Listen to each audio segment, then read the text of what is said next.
It is my great pleasure to be here. I am a success coach for men and women, high-powered people ready to be more instead of do more. And I don't want to argue with any of the very gifted women here, but I don't believe anyone should work hard.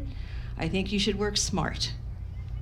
You know, we've worked hard enough, and I'm not critiquing anybody, but if you work smart, you don't have to work hard. Okay, so now that I've alienated everybody, I'm sorry, Pat. All right, so, but that said, as a success coach, I'll tell you what's different between my male clients and my female clients. My male clients tell me exactly who they are right away. I am a prince, I'm a pretty good prince, I'm ready to be king, make it happen. That's, except for you, of course. All right. To the men in the room, since you're here, you're special. You're special. All right, that said, the women clients, they always tell me what they're not. I mean, it's half an hour before they stop putting themselves down. I almost feel like gagging them because it's painful to hear. It's painful to hear that kind of stuff. I'm not this, I don't balance my time, I should give more of that, and I want the world to make a meaning. I said, want a meaning? Get a meaning, make a lot of money, give it to somebody, as opposed to starving while you're making a meaning on a job. Does that make sense? I'm very practical at this point in my life anyway. But the men are far more self-accepting than the women. And what I'd like to share with you today is, stop auditioning you to be you. Like that? All right. I have resonated. All right. Stop auditioning to be you. Just be you smartly. They hired you, not your sister, not your uncle. So be good at being you. But as soon as you start apologizing for what you're not, I have to wonder, what the hell did I hire? Does that make sense? I mean, I just thought I'd give you something to think about before food, okay? All right, so know this, and I'm really glad we're sharing stories because, Wilma, I have an add-on to your story and to your story, so it's nice that we're all connecting and adding things on. But what I can tell you is that how you walk in a room will affect how you're treated in that room. So if you're schlepping, does San Diego know schlepping? Okay, thank God. But if you walk in, weighted down with a lot of stuff, these are always my women clients, usually board members, who says, J&J being one. Anyone here from J&J? Okay, good. All right, so, and they'll say, all the other board members are men and they don't listen to me. And I always say, how do you walk in? How do you walk in? And the way you walk in can be an audition. I'm going to go off my script here, but one quick one is Allergan here in Irvine, a wonderful company, have clients there, and I was waiting in the lobby, and here's two things about gender, and we're going to talk a lot about sex, because it is about sex. There's two sexes, we do things differently, and I'm glad we all agree on that one. All right, so, but I was at Allergan waiting to meet a senior VP male, and how many women have experienced this? Men keep you waiting because they can, right? Because they can. But if we keep men waiting, it's because we can't manage our time. No, those are assumptions. You want to manage those because people live in them all the time. So I'm at Allergan, a few miles from here, right? And a very young woman who I know was very, very sincere and ready to go. And she had on, the 20-something outfit, which is the black pantsuit, the white blouse, the ponytail, the Jimmy Choo, me pumps, the stilts, that, you're not, just know that if you're wearing those, they're not taking you seriously, okay? I'll just save you some time right now and some money. Don't wear them to work, just know that Sarah Jessica Parker is an actress, okay? Keep it in mind. All right, so in she walks with a big, heavy, she's a techie, I guess, but a big, heavy black computer thing here, a big, big, heavy purse here, and a big pink box of donuts. And as I said, how you walk in a room affects how you're treated in that room. And she couldn't even open the door, to get into the lobby. So I'm waiting for my guy because I knew he'd keep me waiting 10 minutes because he's 10 minutes that important, okay? 12 minutes is pompous, but 10's good for a guy, okay? So I'm waiting to be let in, and she can't get in the door, and now someone opens the door, and she's standing balancing on her stilts and her weights, right? And her donuts. And she's waiting, and she's waiting, and they said, why don't you sit down? How could she possibly sit down? You know, I mean, she was like, and I was amused because I thought, I hope you learn from this. I really do. Because visual lessons are the ones we remember, right? Because you can picture them, correct? So she's waiting, and I'm waiting, and suddenly a guy comes out to tell her, opens the door, and says, we're running a little late. Oh, donuts! And he takes the donuts from her and left her there. How late are they? They're still hungry, right? So she stood there, which means by the time, you look like you're really not happy with what I'm saying. Are you okay? I don't want to piss Pat off, okay? All right. All right, so, but the point being, she had to wait to get in, which means by the time she got in, what was she? The donut girl. And every time she comes, she's gonna have to feed them. Who created that audition? She did. So I'm going to give you ways not to do that to yourself, and just a couple of things that I know will work for you. But let's talk about where I've come from. And I'm from San Francisco, and I so thank you, Pat, for inviting me here, although I'm originally from LA. But I brought you something because I heard women talking about a foot in the door, right? Well, guess what? I have one. I went to my room to get this for you. Can you pull it out and show it to everybody? This is a foot in the door doorstop. It's a black pump. And I send this to all my women leaders, usually over the holidays or when they're promoted. If she can guess it out. Congratulate them. Congratulations, your foot's in the door. All right. And so, and also, it's very powerful to be generous. So I just feel very powerful now to give you that. All right. And also know that foot in the door, when one of my dearest friends, Jackie Spear, who's a congresswoman in Northern Cal, became congresswoman, I gave her one, and she keeps it in the door. So know that that's also sitting at the steps of Congress. All right. Let me tell you where I'm from. I'm not from around here. I am very grateful for a place in Los Angeles, Bill number 1. That's Earl Carroll's Theater in Hollywood. It's on Sunset and Vine. And see that face on neon? That's a very famous Hollywood icon. And the reason I'm showing you that, it's the 75th anniversary of that building. And because of that building, my mother's family migrated here. Bill number 2. That is my mother's sister, my aunt. She is the face in the neon. She would have been 100 this year. I am very proud to be her niece, because she knew the only thing she could do in business, though she was very smart, was to know how to walk in a room. And she walked in like this. And of course, everyone in my family, no one in a family like this, you don't get to eat food, okay, just so you know. So it was always to be like this, except as you can see, I'm short. So doing this makes me look shorter. So I decided I wanted to be smart. And what I'm grateful for is that she brought her whole family with her. She was one of 9.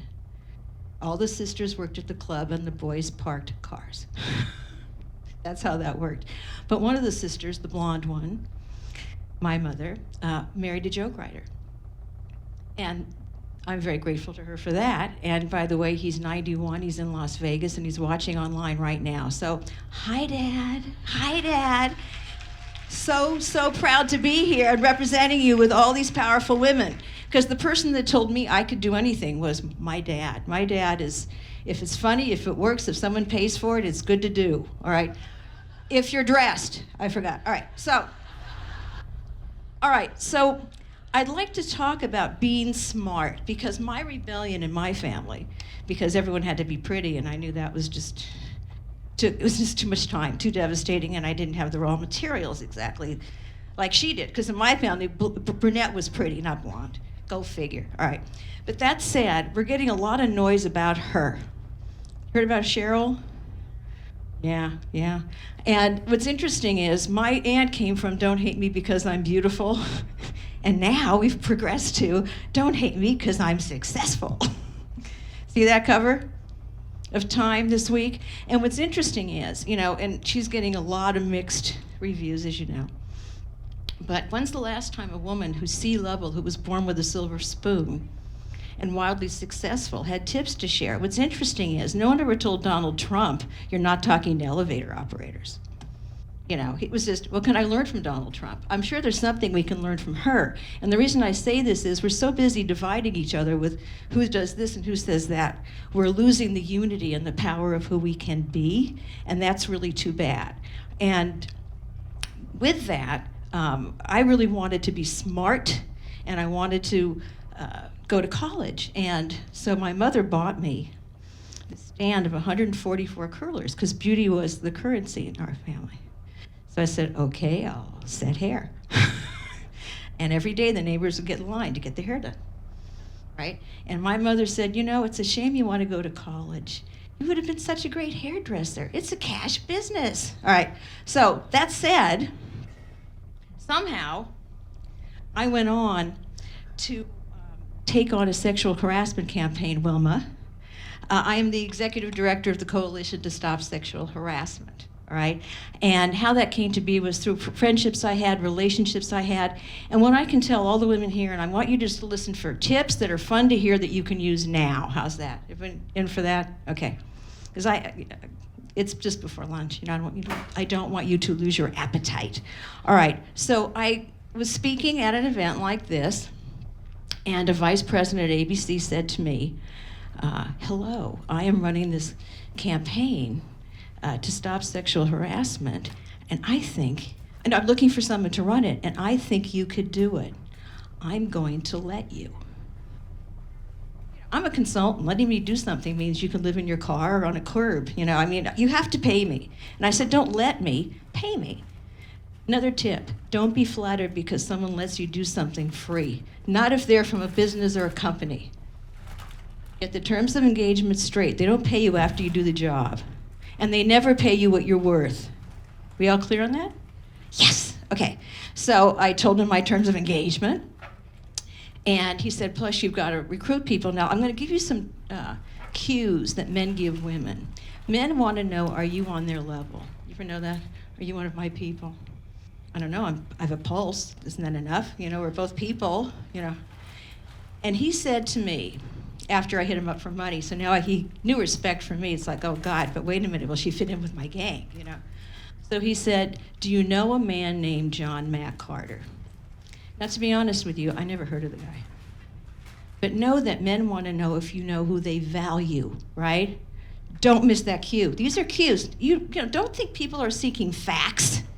Not if they don't know you. They want to know, do you fit in my life? How will you affect me? Listen for that before you speak. And I said, and I didn't know he was the president of First Magazines, for example. All right, so I said, well, I don't know, where is he?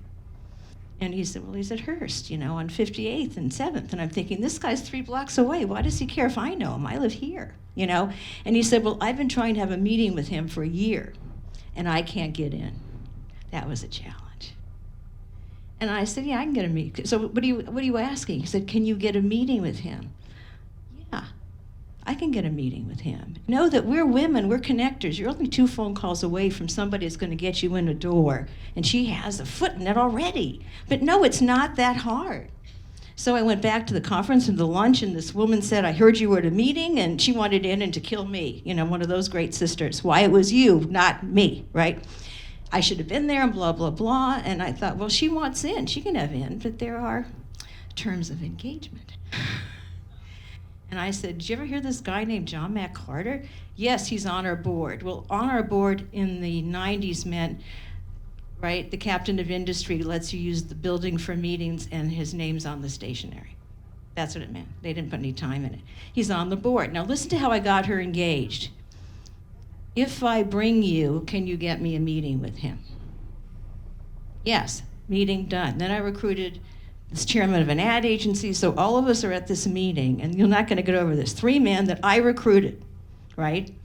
President of Hearst, chairman of an ad agency, vice president of ABC. And I noticed that once they sat down, I became invisible. They were all my guests. What I'm saying to you is don't complain to your friends later or your family. Stop it. Stop the audition, especially after you already have the gig.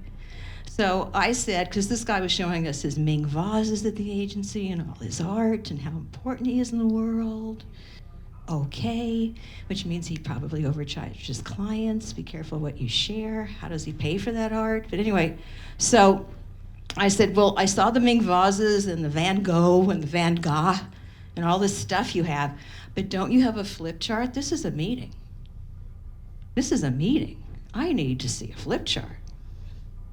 So he gets on the phone and, scares 3 people to death, and they come running in with a flip chart.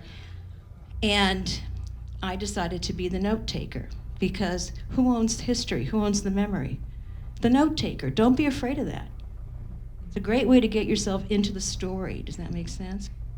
So they're talking and ignoring me, and what about an idea for this? And I wrote down John Mack's idea, and whatever the guy's name was, who I don't respect, so I don't remember his name, and somebody else's idea, and then I added my idea. And the guy who owned the turf, the agency guy, said, "Who said that? I didn't hear that." Now, know this, never make a man wrong. Never make someone who's more powerful than you are wrong, because all you get to be is right and gone. That's business, okay? Is that fair to say? I know, I'm tough. So at any rate, I said, well, I said that. But I didn't think anyone heard it, and I know we didn't want to lose an idea. Okay, never hurts to do a little of this, okay?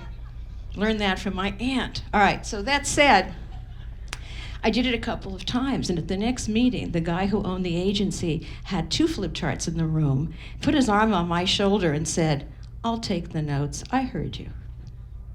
So what I'm saying is change it up, okay? So you don't want to let anybody audition you.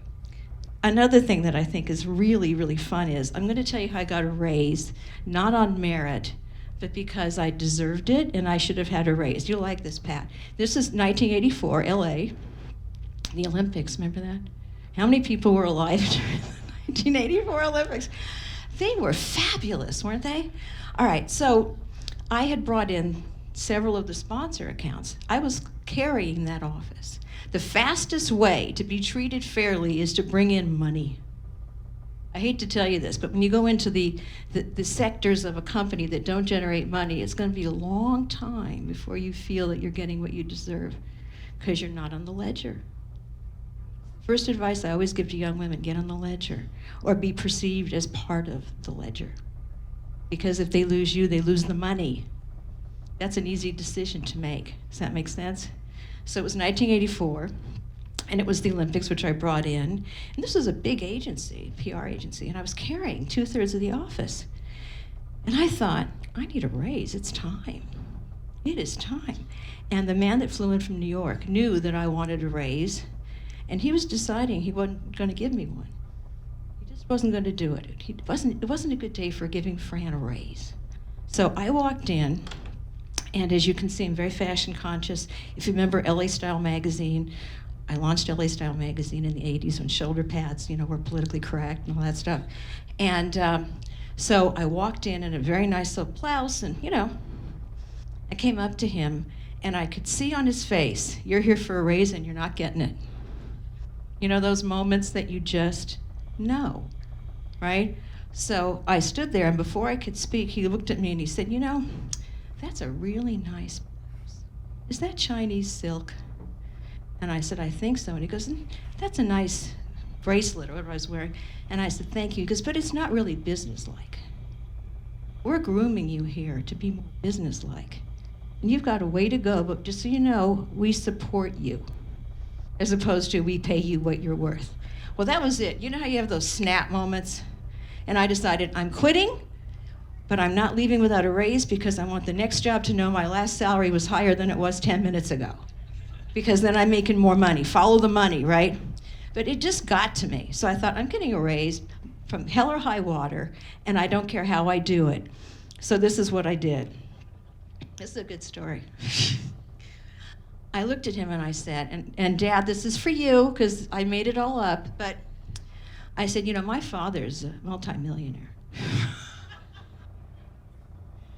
He's laughing now too, I'm sure. But anyway, My father is a multimillionaire, so I'm just working now to get his respect, because as long as I keep his respect, I'm in the will.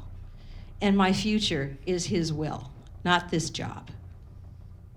And he looked at my salary and said, when are you going to stop working for experience and start working for money? He was very unhappy about Bill. His name was Bill. He was very unhappy, displeased, disrespected me for the money I make. And he turned bright red, as mad as he could be, and he said, how much more money do you have to make to get your father's respect? Because we were both playing the game of code. And all I wanted was that outcome. And I gave him a number, and he said, tell your father he can respect you. And I said, thank you, and I walked out, and then I quit and took that salary to the next job. Okay?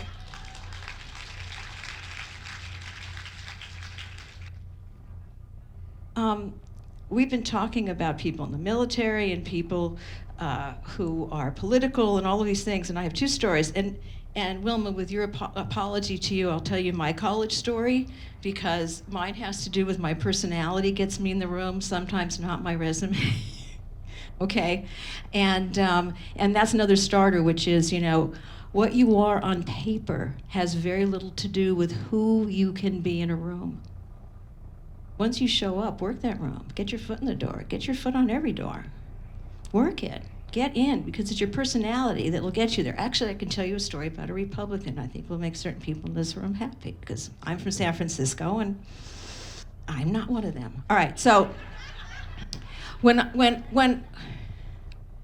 I'm a lefty. You got it? Left-hand mic, lefty. All right. Now I forgot what I was going to say. Oh, okay.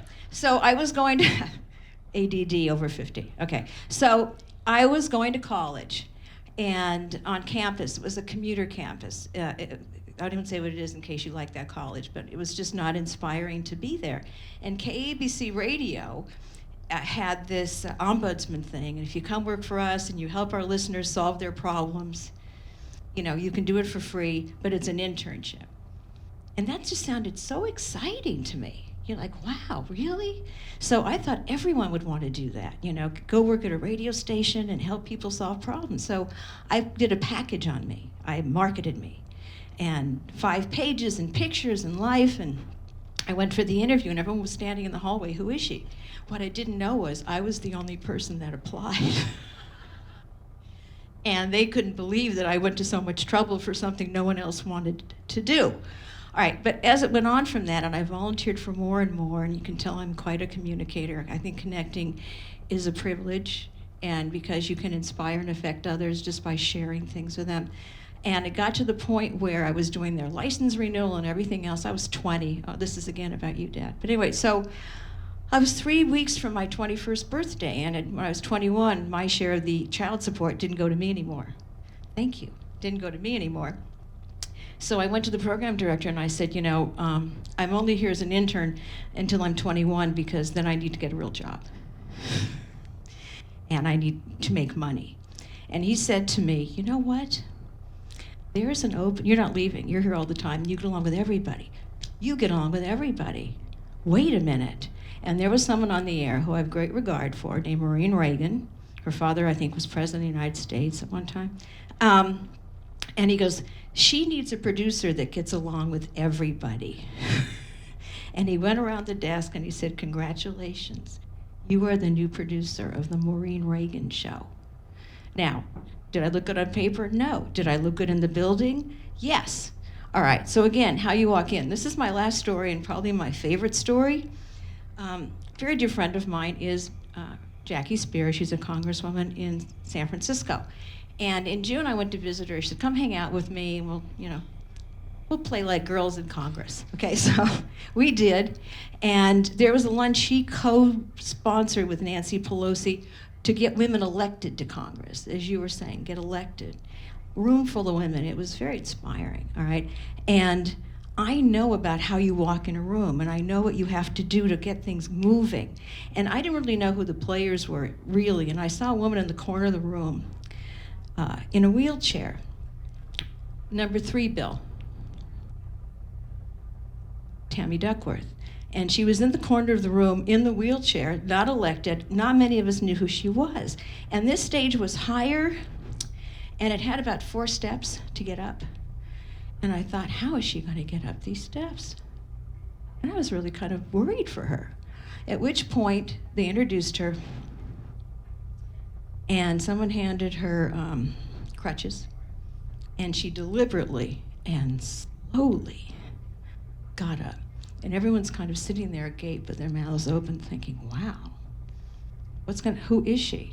But she absolutely was determined to get up here on her own power because it was her voice and it was her turn. And she came and picked up the mic and took it off. And she said, yes, I've lost my legs. But when they asked me, what did I want? Prosthesis, did I want anything else? She said, no, I can just get whatever she has. I can just get these. But you know, one thing I've always wanted to be is 2 inches taller. So can you give me legs that make me 2 inches taller? So now, every time she gets up at a podium, bill number 4, she's 2 inches taller. I don't think I'll ever forget that as long as I live. So what I want to say to you is, don't audition to be you. Kill your most active, critical voice in your head. Be self-accepting. Let you know that whatever you are today is good enough to get to tomorrow. And know that if you want, you can be 2 inches taller.